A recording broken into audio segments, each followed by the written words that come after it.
बीजे cotton industries Bodeli जिला वडोदरा के partner Atul Shah से commoditiescontrol.com ने इस साल पूरे इंडस्ट्री के लिए कैसा रहा वर्ष और अगली क्या उम्मीदें हैं उस पर बातचीत की। अतुल भाई, ये बताइए कि जो कॉटन जिनिंग इंडस्ट्रीज है उसके लिए यह साल कैसा रहा?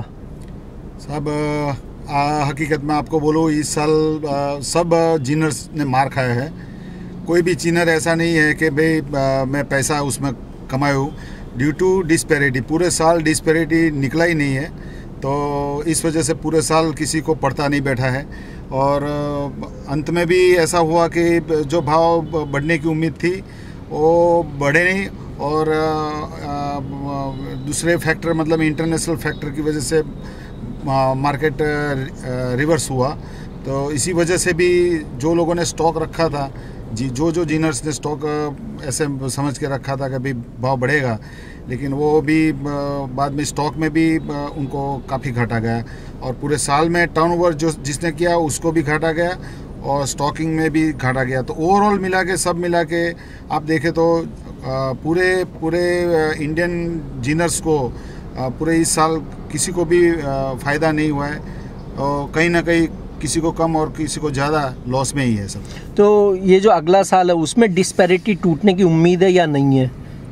डिस्पैरिटी देखो, अभी फ़िलहाल जो इंडियन जिनर्स है वो मतलब जिनिंग कैपेसिटी पूरे इंडिया में एवरी ईयर बढ़ रही है, और उसके सामने जो क्रॉप है, क्रॉप काफ़ी कम दिखाई दे रहा है।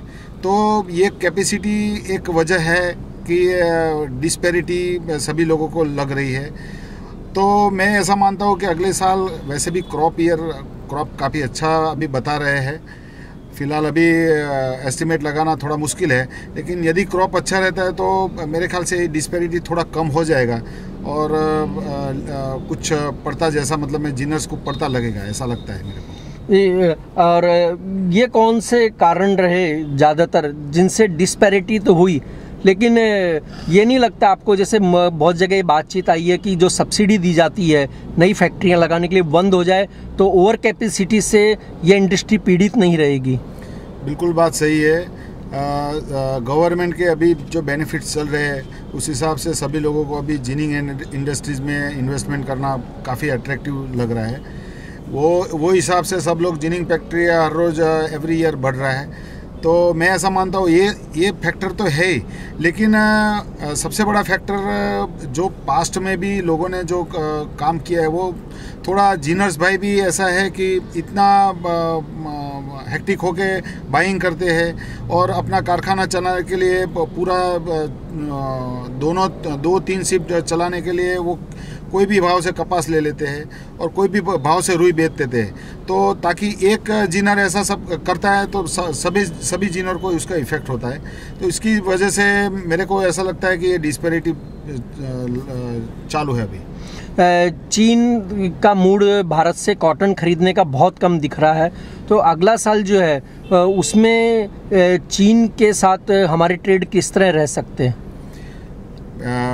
चीन तो बहुत बड़ा फैक्टर है इंडियन कॉटन जिनर्स के लिए, ताकि यदि चीन कोटा अभी समझो कोटा रिलीज़ नहीं करता है परचेज़ के लिए, लेकिन मैं ऐसा मान लो पर्सनली मेरा ऐसा मानना है कि यदि भाव इंटरनेशनल लेवल के करीब आ जाते हैं और काफ़ी मतलब में लो हो जाते हैं, तो चाइना भी शायद ऐसा सोचेगा कि फिर अभी दोबारा अपन बफर स्टॉक करें, और वो भी बाइंग के लिए कुछ आ सकते हैं। मेरे को ऐसा लगता है, पर्सनली ऐसा मेरे को फील होता है कि चाइना मार्केट में ज़रूर आएगा। यदि बहुत सारे भाव घट जाते हैं तो चाइना वो मेरे ख्याल से वॉच कर रहा है वो सब।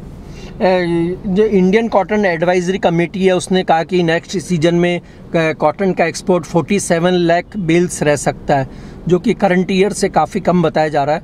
आपका क्या ओपिनियन है इस बारे में? नहीं साहब, मेरे को तो ऐसा लगता है बल्कि एक्सपोर्ट थोड़ा बढ़ेगा ऐसा लगता है। लास्ट ईयर जितना तो नहीं होगा, लेकिन मेरे हिसाब से 70 to 80 लाख बेल्स तो होना ही चाहिए। जी, आप अपनी रिस्क को कैसे मिनिमाइज करते हैं जब बाज़ार में बहुत वॉलेटिलिटी होती है? एसएनसी से करते हैं या एनसीडीएक्स या और किसी तरह से आप अपनी रिस्क को मिनिमाइज करते हैं? नहीं साहब, हम लोग कोई भी हेज वगैरह कुछ भी करते नहीं है। हम क्लियरली स्पॉट पे फिजिकल डिलीवरी में ही मानते, तो इधर लेते इधर बेचते, बाकी वायदा का कोई भी कारोबार हम लोग नहीं करते। तो ये कैपेसिटी यूटिलाइजेशन की जो बात होती है वो आपका कैसे रहा? क्या आप अगले सीजन में अपनी कैपेसिटी यूटिलाइजेशन को बढ़ाएंगे या जो मौजूदा है उसे ही रखेंगे? देखो, लास्ट ईयर तो हमारा जो हमारा प्रोडक्शन जो डेटा है उस हिसाब से हम देखें तो हमारा जो कैपेसिटी है उसके उस हिसाब से हमने करीबन 60% हम हमारा यूटिलाइज कर पाए प्रोडक्शन जो हमारा है। तो वैसे भी थोड़ा हमको स्पेयर कैपेसिटी लग रहा है, तो हम अगले 1 साल तक ऐसा कुछ भी नहीं सोचते। ये अतुल भाई, आपने commoditiescontrol.com से बात की, इसके लिए धन्यवाद। Thank you very much sir.